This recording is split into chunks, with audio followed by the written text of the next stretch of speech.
네, 안녕하세요. 시카고 옥탑방의 한상철입니다. 네, 오늘은 널드월렛이라고 그 웹사이트가 있어요. 뭐 거기 가면은 뭐 베스트 크레딧 카드, 뭐 아니면 뭐 베스트 인슈런스 뭐 이런 걸 막 찾아볼 수 있는 그런 걸 이렇게 좀 잘 정리해 놓은 그런 웹사이트가 있는데, 그 웹사이트에서 이렇게 간간히 자기네 리서치 관련된 그런 기사 같은 것도 내보내고 하거든요.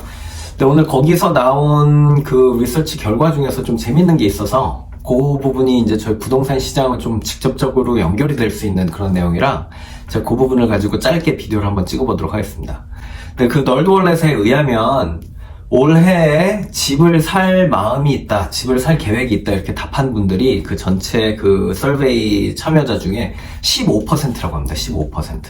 그런데 이게 왜 흥미로운 부분이냐면 2020년부터 여태까지는 다 9에서 10%였어요. 그러니까 올해 집을 살려고 마음먹은 분들이 많다는 얘기인 겁니다. 그만큼. 그러면 올해 왜 집을 살려고 그렇게 생각하시는 분들이 많으냐? 이건 뭐 첫 번째는 이제 뭐 2020년부터 그 여태까지 중에 그 초반 부분에는 뭐 팬데믹도 있었고, 뭐 그 다음에 인트레스트 레이트도 막 올라가서 이거 떨어질 것 같은데 막 하면서 기다리시는 분들도 계셨고, 그리고 그 사이에 또 정권도 교체가 됐어요. 그래서 이 정권이 교체가 된 다음에 이 부동산 시장이나 뭐 이런 거에 대한 팔러시가 어떤 식으로 그 진행이 될까, 요런 저런 그 이유로 기다리시고 계셨던 분들이 많이 계십니다. 하지만 이제는 이분들이 이제 기다리시기가 이제 더 이상 힘들어진 거죠. 그리고 이제 꼭 집을 사야 되시는 경우가 되는 분들이 있습니다. 뭐 예를 들면 뭐 아이가 태어났다든지 결혼을 한다든지 뭐 이런 이유로 이제는 내가 부동산 그 자산을, 리얼 에스테이트 자산을 좀 가지고 있어야 되겠다, 이렇게 마음을 먹으신 분들이 이제 집을 사시게 되는 거예요. 그래서 잠재 바이어의 수가 많이 늘어났다는 겁니다. 지난 4년, 5년의 설베이에 비해서, 그러니까 90%에서 15%로 늘어났으니까 퍼센테이지로만 따졌을 때도 약 절반가량이 더 늘어난 거예요. 50%가량이. 그렇기 때문에 올해는 바이어 경쟁이 되게 심해질 거라고 보고 있습니다. 이제 시장이 조금 더 활성화되는 시즌이 되면, 봄이 되면. 그렇게 되면 어떤 경우가 생기냐면, 만약에 공급이 그만큼 많이 들어오지가 않으면 가격이 올라가겠죠. 서플라이 디맨드 법칙에 의해서, 수요 공급의 법칙에 의해서. 왜냐하면 수요는 늘어났는데 공급은 한정돼 있으니까 그 집값이 조금 더 빠르게 올라갈 확률이 있습니다. 특히 뭐 인트레스트 레이트이 떨어지면 인트레스트 레이트 떨어지기 기다리고 있었던 바이어들도 들어오게 될 거고, 그러면은 지금 15%보다도 더 많은 사람들이 시장으로 유입될 확률이 있는데, 그에 비해서 공급이 막 늘어날 그런 거리는 별로 없습니다, 사실.